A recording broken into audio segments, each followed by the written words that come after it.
할렐루야. 새벽을 깨우신 주의 백성들을 예수님의 이름으로 환영하고 사랑하고 축복합니다. 아멘. 아멘.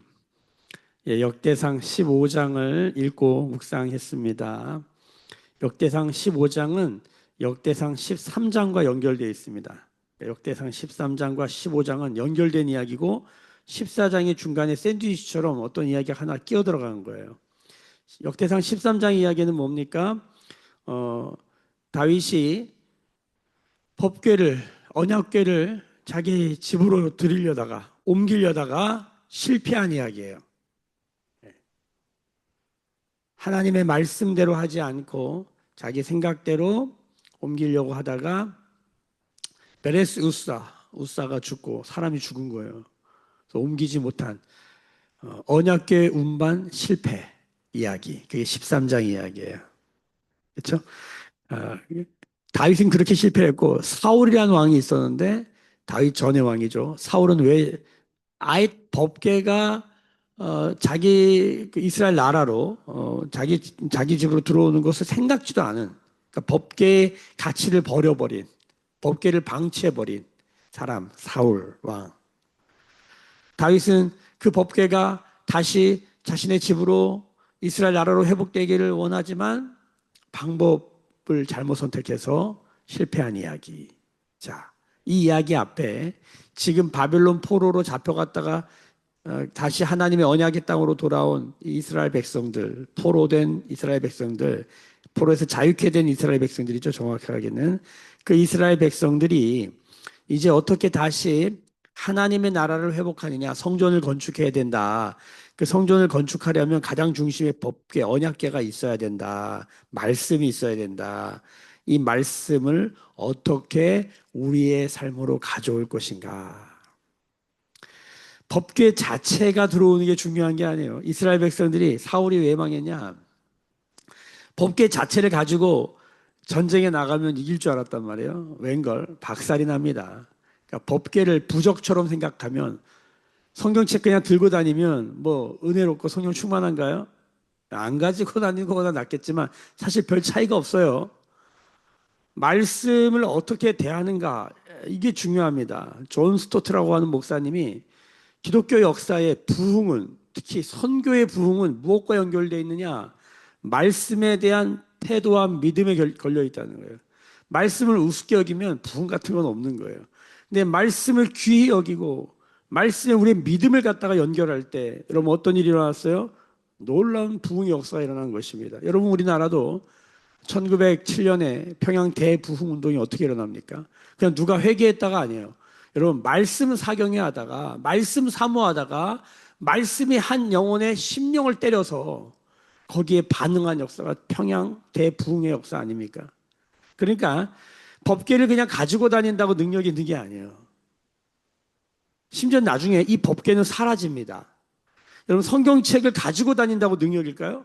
성경책을 책가방에 넣어가지고 다니고 휴대폰에 앱으로 만들어 껴놓고 갖고 다닌다고 능력 있을까요? 여러분 아마 다 휴대폰에 성경 앱 다 있으시죠? 그렇게 갖고 다녀도 여러분 어떻습니까? 곤고하고 예, 할 거 다 하고 그렇죠? 사실 아무런 의미가 없어요.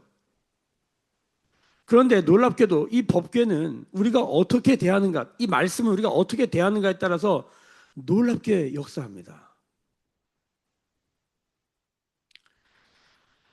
하나님은 눈에 보이지 않습니다. 하나님의 이름을 그냥 하나님 부른다고, 주여 주여 한다고 우리의 삶에 하나님의 생명과 생명의 풍성함과 하나님의 역사와 그 하나님 나라의 통치가 나타날까요? 주여 주여는 자만 하나님 나라 들어가지 못한다. 하나님의 뜻대로 행하는 자라야 들어간다. 주여 주여 이름을 부르면서 혹은 하나님을 잘 모르면서 하나님의 뜻대로 행하고 있지 않은 거. 성경은 이를 가며 슬프게 된다. 불법을 행하는 거. 내가 너를 도무지 알지 못한다. 임마누엘 하나님이 나와 함께 하시니 너무 좋아. 근데 그 하나님께 묻고 묻지도 듣지도 순종도 안 해. 십자가 목걸이를 하고 다니고 귀걸이를 하고 다니고 집에 막 십자가 걸어놓고 성구 걸어놓고 막 그러고 있는데 전혀 하나님과 상관없는 삶을 살아. 성경은 여기에다가 심판 메시지를 던지는 거예요. 이스라엘 백성들이 하나님의 선민 사상, 하나님의 선택받은 백성이라는 형식은 있는데 내용이 없는 거예요. 무서운 거예요. 무서운 거예요. 교회는 다니는데 그리스도인이 아니야. 이럴 수 있을까요? 얼마든지 있을 수 있다는 거예요. 요한 웨슬레가 그 영국 사회, 성공회를 믿고 있었던 국교가 성공회였는데 영국 사회가 태어나면 크리스찬이에요. 나라가 기독교 국가이기 때문에 태어나면 크리스찬인데 삶이 이런 단어 써서 죄송하지만 개차반이에요. 아예 하나님 안 믿는다, 예수님 모른다고 하는 게 훨씬 은혜로울 것 같아. 영국이 그랬어요. 영국 사회가. 도덕적으로 윤리적으로 타락한 것은 물론이고 전혀 하나님 나라와 상관없는 삶을 사는데 다 자기를 크리스찬이라고 말하고 다니는 거예요. 거기다가 전한 복음이 뭐예요? 회개하라. 교회 다니는 사람들이 회개하라. 이게 바로 성결의 복음이에요. 성결교회는 여기서 출발한 거예요. 이스라엘 백성들이 하나님의 백성이라는 이름은 있는데 하나님의 말씀대로 하지 않는 것이에요. 그렇죠?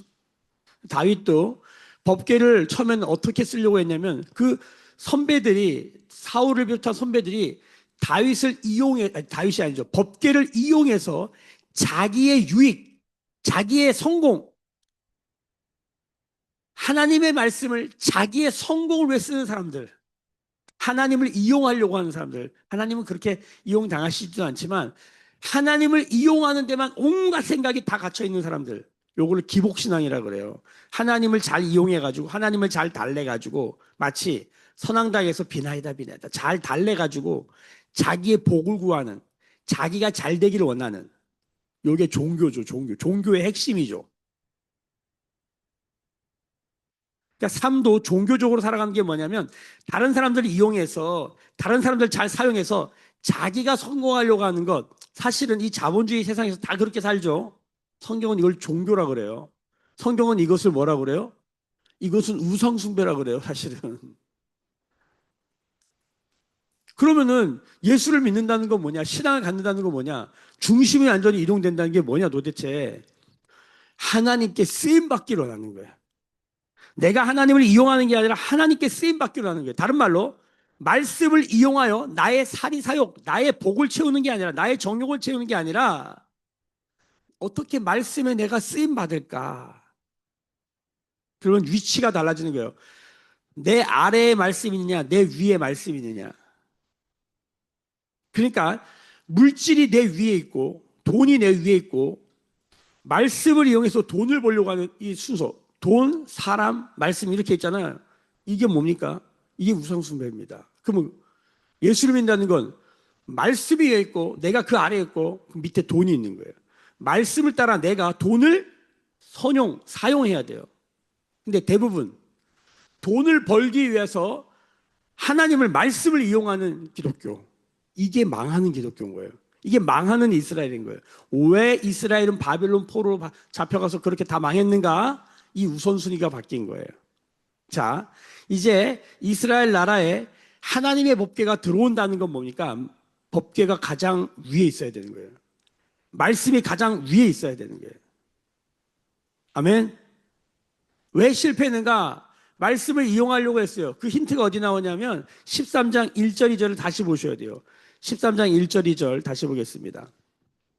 같이 읽어볼까요? 엊그저께 말씀인데 시작. 다윗이 천부장과 백부장과 곧 모든 지휘관과 더불어 의논하고 다윗이 이스라엘의 온 회중에 이르되 만일 너희가 좋게 여기고 또 우리 하나님 여호와께로 말미암았으면 우리가 이 이스라엘 온 땅에 남아있는 우리 형제와 또 초원이 딸린 성읍에 사는 제사장과 레위 사람에게 전력을 보내 그들을 우리에게로 모이게 하고 하나님에게로 옮기자, 이렇게 한 거예요. 이게 뭐가 문제일까? 여기 보세요. 다윗에게 굉장히 다른 의도가 보이는 게 뭐냐면 천부장, 백부장 모든 지휘관이 가장 앞에 있어요. 이건 뭐 하는 사람들이에요?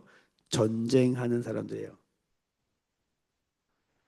다윗의 정치적인 목적이 상당히 드러나는 의심되는 구절이에요. 자, 그런데 15장으로 넘겨오세요. 13장에서 보기 좋게 실패하고 베레스 우사 사건이 일어나고 다윗은 두려워하게 되죠. 그래서 15장에 가보세요. 15장 1절부터 오늘 읽었던 3절까지 말씀 다시 읽어보겠습니다. 시작. 다윗이 다윗성에서 자기를 위하여 궁전을 세우고 또 하나님의 궤를 둘 곳을 마련하고 그것을 위하여 장막을 치고 다윗이 이르되 레위 사람 외에는 하나님의 궤를 맬 수 없나니 이는 여호와께서 그들을 택하사 여호와의 궤를 메고 영원히 그를 섬기게 하였음이라 하고 다윗이 이스라엘 온 무리를 예루살렘으로 모으고 여호와의 궤를 그 마련한 곳으로 메어 올리고자 하여. 달라진 게 뭡니까? 지금 누구와 의논했다가 이게 바뀐 거예요. 아, 여호와에게는 누구만 옮길 수 있다? 레위 사람만 옮길 수 있다. 어떻게 알겠어요? 말씀에 그렇게 적혀 있거든요. 그러니까 말씀대로 한 거예요. 하나님의 말씀을 상징하는, 하나님의 임재를 상징하는 언약궤가 들어오는데, 언약궤가 말하는 방식으로 하지 않고 자기 생각대로, 자기 정치적 야욕대로, 자기의 정욕대로 하면 어떻게 될까요? 사울이 그렇게 하다가 망한 거라니까요. 언약궤를 요거 가져가면 전쟁에서 이길 거야. 성경책 들고 다니면 성공할 거야. 이게 망조예요, 망조. 기독교 망조. 말씀을 부적처럼 갖고 다니는 거.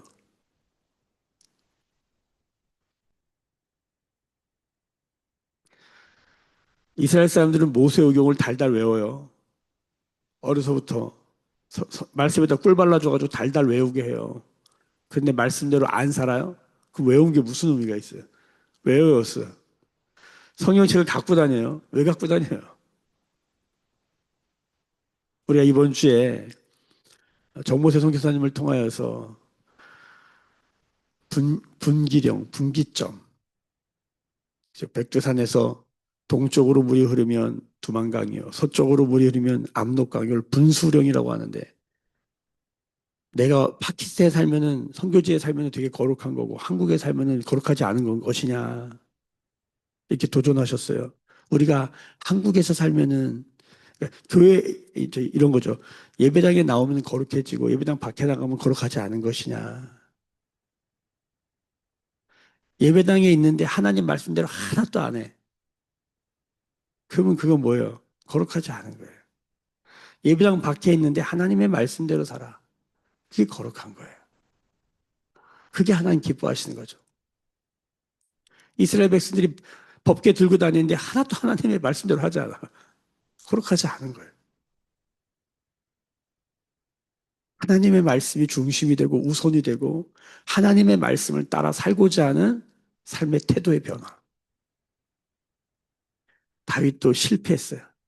사울도 실패했어요. 우리도 실패할 수 있겠죠.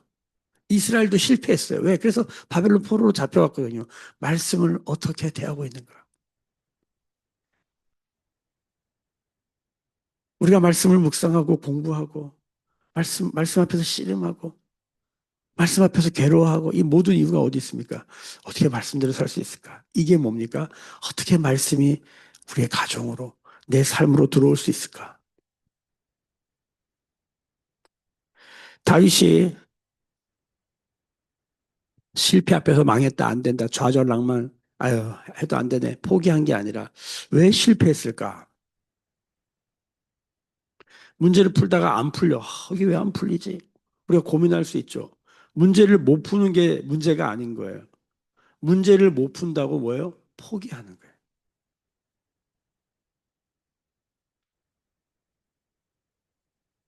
여러분, 문제를 만나거든 절대 포기하지 말고 이 문제를 통해서 하나님은 나에게 뭘 가르치시려고 하나? 이 문제를 통해서 내가 뭘 배워야 되나? 이렇게 묻는 하나님 앞에서 묻는 우리의 삶이 되기를 예수님의 이름으로 소망하고 축복합니다. 자녀 문제, 돈 문제, 관계 문제, 건강 문제, 수많은 문제를 만날 때마다 풀기 어려운 수학 문제 같은 걸 만날 때마다 포기하지 말고 다윗의 태도를 배워야 돼요. 다윗도 실패했는데 다윗의 배워야 될 점은 14장에 여호와께 계속 묻는 거예요. 법궤가 있든지 없든지 여호와께 묻는 거예요. 그리고 법궤 앞에서 여호와께 물을 수 있다면 너무너무 좋겠다. 그렇죠? 우리나라도 일제시대 때 성경을 온전히 읽지 못하는 시대가 있었잖아요. 성경을 가지고 있으면 뭐 목 잘라 죽이고 그게 우리나라 조선 말기에 있었던 일 아닙니까? 절두산 이런 데 가보면 양화진 같은 데 가보면 성경책 갖고 있다가 죽은 사람들 얘기들을 많이 들을 수 있어요. 그래서 성경책이 우리나라에 들어오려고 어마어마한 순교의 피가 흘려졌잖아요. 보부상들이 그거 다 찢어가지고 동동하게 말아가지고 진보다리 사이사이 껴가지고 그래서 갖고 들어온 게 우리나라 최초의 성경책 요한복음. 그렇게 어려운 과정을 통해서 갖고 온 성경, 그 성경을 그렇게 사랑했을 때 하나님이 이 나라 가운데 행하셨던 일들을 기억해야 됩니다. 그런데 이제는 성경이 너무너무 편하게 있어요. 그러니까 옛날에는 성경을 너무 가지기가 어려워가지고 그 우리나라 4대 주석가 중에 우리 성결교회 김웅조 박사라는 분이 있어요. 김웅조 목사님. 이분이 뭘로 유명하냐면 창세기부터 요한계시록까지 외웠대요. 왜 그랬냐면 성경을 못 읽게 하니까, 못 가지게 하니까. 여러분, 이 시대는 성경이 너무 넘쳐나서, 말씀이 너무 넘쳐나서, 말씀을 별로 귀하게 여기지 않은 세대예요. 오늘 역대상 15장에 다윗의 태도를 보면요. 완전히 달라집니다. 레위인들을 세우고요. 이거는 반드시 레위인이 매야 된다. 여러분, 말씀은, 법궤는, 언약궤는 어떻게 해야 되는 거라고요? 수레에다 끌고 다니는 게 아니에요. 휴대폰에 넣어서 끌고 다니는 게 아니에요. 편리성만 생각하는 게 아니에요. 불편하더라도 말씀을 매야 돼요. 말씀을 질 생각이 없어. 말씀대로 살 생각이 없어. 하나님의 음성을 들을 생각도 하지 마세요. 말씀을 질 생각도 없고 말씀에 순종할 마음도 없는데 하나님의 음성을 듣는다고 떠들고 다니잖아요. 그거 다 사기꾼들이에요. 우리가 왜 하나님의 음성을 못 듣냐면 하나님의 음성에 순종할 마음이 하나도 없어. 만약에 하나님이 네 재산 다 바쳐라. 그럼 어떻게 하려고 그래? 본인도 알아. 겁나서 못 물어봐. 아니, 난 너의 생명으로 한다. 겁나서 못 물어봐. 잘못 물어봤다가 주님 선교사로 나가라고 하면 어떻게? 우리의 삶에 지워진 영역이 뭡니까? 하나님께 묻지 않습니다. 우리가 어제 묵상하면서 다윗의 태도가 뭡니까? 하나님께 물어. 하나님 싸우러 갈까요, 말까요? 우리가 아이들 대학 보내는 얘기하잖아요. 대학을 점수 따라가지. 크리스찬인데 기도하고 하나님 제가 어디 갈까요? 점수가 올백인데 하나님 어디 갈까요? 지방대에 가라고 갈 수 있어야 되는데 우리가 그거 못해요. 진짜 그럴까 봐 주님이 말하자면. 기도하고 대학 가는 사람을 본 적이 별로 없어요. 점수 따라가지. 직장을 선택할 때 연봉 따라 움직이지 기도하고 하나님 사명 따라가는 사람이 정말 정말 적어요. 근데 이 비극의 교회도 왔어요. 비전 따라 하나님의 사명 따라 교회를 선택하는 게 아니라 얼마나 사례를 잘하는가, 얼마나 후생복지가 좋은가 이런 게 중요한 거예요. 제가 들었던 가장 큰 칭찬 중에 하나가 제가 서울제일교회에 있을 때 저희 원로 목사님이 저를 보고 이렇게 말했어요. 본인이 평생 40년 넘게 목회를 했는데 부목사가 교회 비전 보고 왔다고 앞에 나와서 떠드는 사람 너가 처음이다. 이렇게 얘기하더라고요. 근데 제가 그 말을 듣는데 슬프더라고요. 당연한 거 아니에요? 당연한 거. 목사가 돈 벌려면 뭐하러 이렇게 해요? 나가서 택시 운전하지. 대리 운전하면 돈 더 벌어? 아니 최저임금도 안 되는 월급 이 사례를 받으려고 이 짓을 해? 바보지 그게 바보지. 돈을 벌고 싶으면 나가서 돈을 벌어야지. 하나님의 말씀을 메고 싶은 거예요. 할렐루야. 노동량으로 치면 아침부터 저녁까지 사용을 하면 오늘도 금요일까지 해야 되는데 이렇게 만약에 노동량을 친다. 그러면 이거 어떻게 해야 돼요? 무슨 말입니까? 무슨 말입니까? 말씀을 매야 돼요. 말씀을 매야 돼요. 오늘 말씀이 다 말씀을 매는 얘기예요. 근데 어떻게 매요? 이 분위기 전체를 읽어야 돼요. 어떻게 매냐면 진짜 매기 싫은데 억지로 맨다. 이게 아니라 다윗이 이 영적 분위기를 만드는데 이 영적 분위기를 어떻게 말하냐면 자, 뭐 11절부터 15절까지 다 우리가 매지 않아가지고 말씀을 매지 않아가지고 주님 우리를 찢었다. 거기 보면은 몇 절에 나와요? 13절 보세요. 전에는 너희가 매지 아니하였으므로 우리 하나님 여호와께서 우리를 찢었다. 뭐 이런 얘기. 그래서 말씀을 매야 된다. 레위 사람들이 매야 된다. 어떻게 매야 된다? 첫 번째 정결함으로 매야 된다. 정결과 거룩을 성결이라고 그래요. 성결함으로 매야 된대요. 몸도 씻고 마음도 씻고 영도 씻고. 그래서 우리가 14절부터 읽어볼까요? 이에 제사장들과 레위 사람들이 이스라엘 하나님 여호와의 궤를 메고 올라가려 하고 몸을 성결하게 하고 모세가 여호와의 말씀을 따라 명령한 대로 레위 자손이 채 하나님의 궤를 꿰어 어깨에 매니라. 말씀을 매야 되는 거예요. 십자가를 져야 되는 거예요. 할렐루야. 말씀을 매면 여러분 말씀에 따라가는 것이죠. 할렐루야. 아멘. 자, 이 분위기 읽어야 돼요. 이 성결한 분위기, 첫 번째 분위기, 성결한 분위기, 이걸 의로운 분위기라고 그러는 거예요. 의, 적어놓으세요. 의라고. 성결. 그 다음에 16절부터 찬양하는 사람들 쭉 세우잖아요. 찬양하는 수많은 사람들 얘기가 나와요. 오늘 저녁에 이 부분을 좀 자세히 다룰게요. 왜냐하면 제가 예배 전공입니다. 예배 전공. 여기 관심이 많아요. 이건 저녁에 다루더라고. 거기 보면 분위기만 먼저 읽어야 돼요. 16절 하반절 보세요. 악기를 울려서 즐거운 소리를 크게 내라 하며. 영적 분위기 보세요. 성결한 분위기, 또 하나의 분위기 뭐예요? 즐거운 소리가 가득한 찬양하는 분위기. 여호와의 언약궤를 맬 때 어떤 분위기예요? 성결과 이 즐거운 분위기를 기억하셔야 돼요. 중요해요. 이게 하나님 나라는 성령 안에 있는 의와 평강과 희락이다. 의와 희락에 대한 이야기죠. 하나님의 언약궤를 맬 때는 성결하게, 또 하나 뭐예요? 즐겁게. 하나님께 순종할 때는 어떻게 해야 돼요? 정결하게, 그리고 뭐예요? 즐겁게. 그래서 우리가 즉시로 온전히 기쁘게. 우리가 하나님 앞에 뭐 헌금 같은 거 할 때 즉시로 온전히 기쁘게. 하나님 감동하시면, 성령이 감동하시면 즉시로 온전히 기쁘게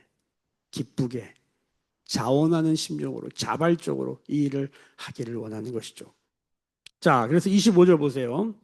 이에 다윗과 이스라엘 장로들과 천부장들이 가서 여호와의 언약궤를 즐거이 메고. 자, 여기 순서가 바뀐 걸 보세요. 처음에는 천부장들이 앞에 있었어요. 이제는 장로와 천부장. 그 전에 뭐였어요? 레위인들 쫙 세우고, 그리고 장로들과 천부장이 가서 뭐 하는 거예요? 여호와의 언약궤를 즐거이 맸다. 이게 중요해요. 밑줄적 별표 3개. 즐거이 맸다. 그래서 오베데돔의 집에서 올라오는데, 자, 오베데돔의 집에서 다윗성으로 옮기는데 지금 이런 어마어마한 이 과정을 보세요. 자, 26절 여기 중요합니다. 같이 읽어보겠습니다. 시작. 하나님이 여호와의 언약궤를 맨 레위 사람을 도우셨으므로 우리가 수송아지 7마리와 수량 7마리로 제사를 드렸더라. 여러분, 지금 언약궤 누가 옮기고 있죠? 네, 하나님의 사람, 레위 사람들이 옮기고 있어요. 하나님 언약궤 누가 옮겨요? 사람이 옮기고 있어요. 너무 선명하게. 근데 성경이 뭐라고 그래요? 하나님이 여호와의 언약궤를 맨 레위 사람을 어떻게 했다? 도왔다. 여러분, 이게 예배의 핵심입니다. 자, 그래서 이제 제사를 드리잖아요. 예배를 드리는 거예요. 말씀을 메고 지금 옮기면서 너무 좋아서 하나님께 예배를 드리는데, 이게 여호와께서 도우셨으므로라고 얘기해요. 이게 뭔 소리예요? 여러분, 우리가 여기 새벽에 모여서 예배하는 거 있어요. 새벽 묵상 예배요. 사실 묵상에는, 이 예배에는 예물이 있어야 돼요. 예배를 드리는데 예물이 없는 경우는 없어요. 레위기를 읽어보면 예배자는 반드시, 제사자는 제물을 가지고 가야 돼요. 내가 어떤 제물을 가져가야 되냐? 번제를 가져야 되냐? 소를 가져가야 되냐? 내가 양을 가져야 되냐? 내 비둘기를 가져가야 되냐? 곡식을 가져가야 되냐? 내가 어떤 제사를 드려야 되냐? 지금 번제를 드려야 되냐? 소제를 드려야 되냐? 화목제를 드려야 되냐? 내가 누구랑 싸웠어. 그러면 화목제를 드려야겠구나라는 생각을 가지고 거기에 관한 준비를 해야 돼요. 제물을 준비해가지고 가서 예배를 드리는 거예요. 그래서 옛날 어른들은 예배에 나올 때 항상 뭘 준비하라? 헌신과 헌금에 대한 얘기를 계속했어요. 그래서 옛날에는 이 새벽 예배 때마다 막 1,000번제라고 해서 막 헌금 봉투에다 그 적어가지고 계속 올리고, 그런 문화가 엄청 많았어요. 제가 어릴 때만 해도 예배는 항상 뭐가 있었습니까? 어떤 교회 갔더니 1시간 예배를 드리는데 30분 말씀 전하고 30분 동안 헌금 기도를 하는 교회도 왔어. 제가 그런 교회도 가봤어요. 헌금 이름 다 부르면서 기도 제목 다 읽으면서. 지금도 그런 교회가 있는 걸로 알아요. 근데 하도 이 사람들이, 이 교회가 이 헌금의 본질을 흐려버리고 돈 하니까 이 교회가 무슨 돈 때문에 아까 말씀드렸던 것처럼 돈 벌려고 무슨 투자하는 개념으로 영적 투자하는 뭐 그런 면이 있습니다만은 그것만을 위해서 존재하는 것처럼 비춰지는 이제 그런 건 이제 안 하는 게 더 많아졌죠. 오해가 너무 많은 거예요. 그러면 사실 우리도 지금 예배를 드리고 있는데 이 예배 안에 지금 제사자는 있는데 제물이 없어. 성경을 가만히 보니까 로마서 12장 같은 거 읽어보니까 너희 몸을 드리래. 너희 마음을 드리래. 그러니까 몸과 마음은 안 들고 돈만 갖다 놓으면 된다고 생각하는 이 썩어 빠진 생각을 버리고 너희 마음이 있는 곳에 재물이 있는 것이지. 그래서 우리의 몸과 마음을 드리라는 거예요. 근데 어떤 일이 벌어졌어요? 몸과 마음을 드린다고 하면서 실제 우리의 삶은 그렇게 안 사는 경우가 너무 많아지는 거예요. 이건 뭔가 우리가 생각해보고 우리의 삶을 개혁해야 될 영역이라고 저는 생각해요. 중요한 것은 지금 예배를 드리는데 여기 보면은 무리가 수송아지 7마리와 수양 7마리로 제사를 드렸다. 온전한 제사를 상징하려고 77이라는 숫자를 쓰고 드리는데 이 온전한 제사 우리가 뭘 하는 거죠? 헌금도 드리고 헌신도 하고 기도도 하고 찬양도 하고 뭘 하는데 이 모든 것의 전제가 뭐냐? 하나님이 도우셨다. 마틴 루터가 말한 유명한 말이에요. 예배란 하나님이 일하신다는 전제에 반응하는 거예요. 예배를 한다는 것 안에 기본적으로 깔려있는 게 뭐냐면 하나님이 일하신다. 여기 오늘 말씀에는 하나님이 도우신다. 이게 예배의 핵심이에요. 하나님의 도우심을 모르고 하나님의 일하심을 모르고 우리만 말 연락에 많이 해. 그게 종교예요. 기독교가 생명이 되려면 하나님은 일하신다. 하나님은 도우신다. 우리가 이 믿음 가운데 살아가기를 축복합니다. 이게 예배의 핵심이에요. 자, 그리고 그 다음에 27절 한번 읽어봅시다. 같이 읽어봐요. 다윗과 및 괴를 맨 레위 사람과 노래하는 자와 그 우두머리 그냐냐와 모든 노래하는 자도 다 세마포 겉옷을 입었으며 다윗은 또 에봇을 입었고 에봇이 뭡니까? 예, 레위 사람들 제사장들이 입는 특히 제사장들이 입는 예배 때 입는 옷이에요. 자, 그러면 지금 다윗이 제사장이에요, 왕이에요? 왕이잖아요.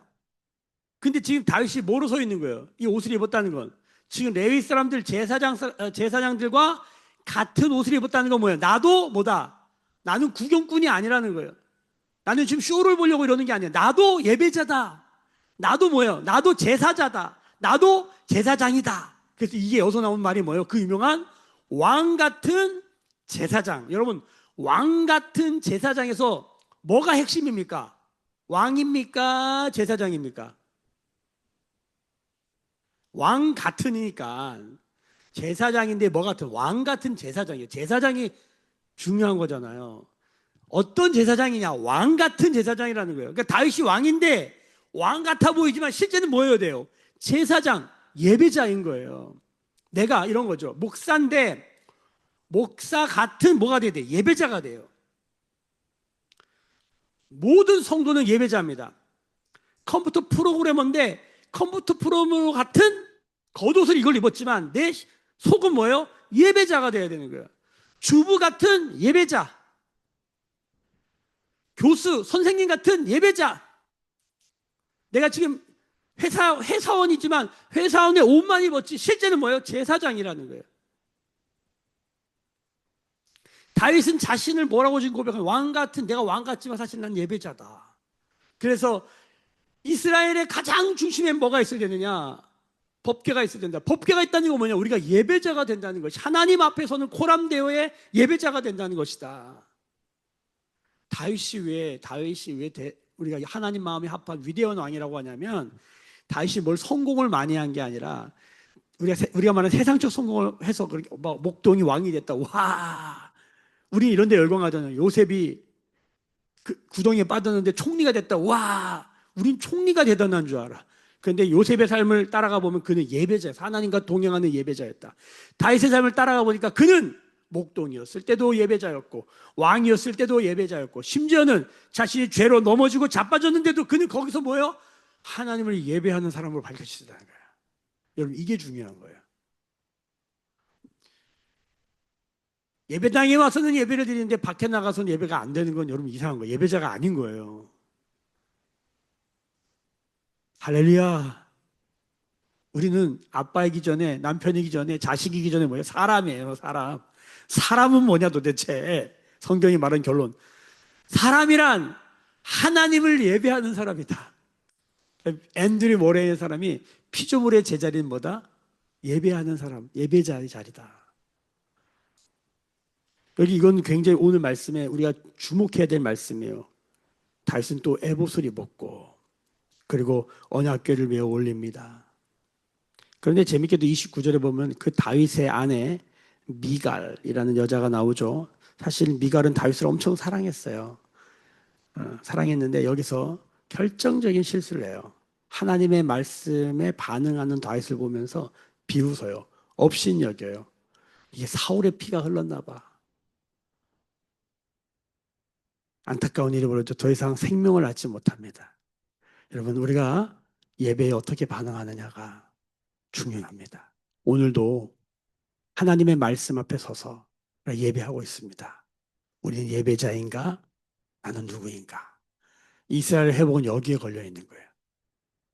법궤가 있냐 없냐 그게 아니라 법궤가 있든 없든 이거예요. 법궤가 있든 없든. 다윗이 아직 법궤가 안 들어왔는데 하나님께 나아갈 때 하나님께 묻잖아요. 그러나 이 법궤가 있는데 말씀이 있는데 하나님께 묻는다면 얼마나 놀라운 축복이겠냐는 거예요. 여러분, 여기서 우리가 참된 신앙의 본질을 듣는 우리 모두가 되기를 예수님의 이름으로 축복합니다. 기도하겠습니다. 지금은 우리 주 예수 그리스도의 은혜와 하나님 아버지의 크신 사랑하심과 성령의 감화감동 충만케 하시며 말씀 앞에서 예배자가 되게 하시는 성령의 기름 부으심이 오늘 머리 숙여 묵상하며 기도하며 예배하는 주의 백성들의 머리머리 위에 그들의 삶과 가정과 생업과 일상과 일터 위에 매일 교회와 조국 교회와 열방에 나간 선교사님들 위에 지금부터 영원까지 함께 계실지어다. 아멘. 주의 영광 이곳에 가득해 우린 선의 주님과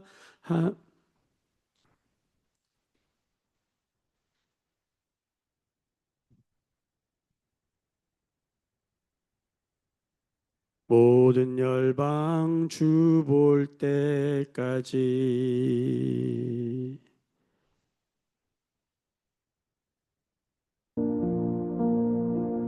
주신 말씀 붙들고